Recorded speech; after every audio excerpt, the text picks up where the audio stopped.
Hello all, Shadwell here, ready to talk about the next film in my collection, Captain America Civil War from 2016. It's directed by Joe and Anthony Russo, and stars Chris Evans and Robert Downey Jr.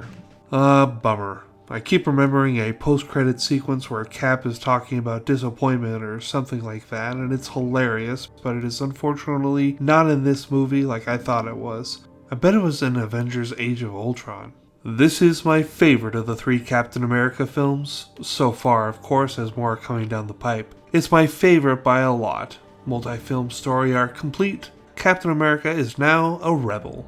Basically the world is pissed at the Avengers for the innocent bystanders that occasionally lose their lives as a result of the Avengers doing what they do best, and so 117 countries come together with the idea for holding the Avengers accountable through the Avengers being answerable to the UN. Which honestly doesn't sound like the worst thing in the world. However, knowing how government bureaucracy can be the death of absolutely everything, I can see things from Captain America's point of view.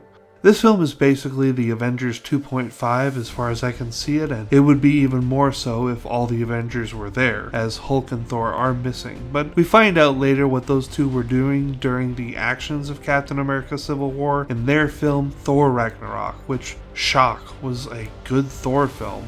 The Avengers, who are split on the Sokovia Accords as Captain America leads the cry against them, and Iron Man, who is responsible for creating Ultron who caused Sokovia in the first place, is the lead in the fight for the Accords. And of course in the movie we have teases of a confrontation that splits the Avengers until towards the end when we have that shock and awe of a fight. And what is the fight over?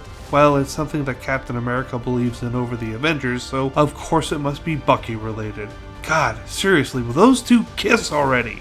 I'm Team Captain America on this one, which I think I already touched on, because whereas I think the Accords and Oversight aren't the worst thing in the world, a governing body run by 117 countries is never going to agree when and where to allow the Avengers to do their thing, so I see where the Accords will fail.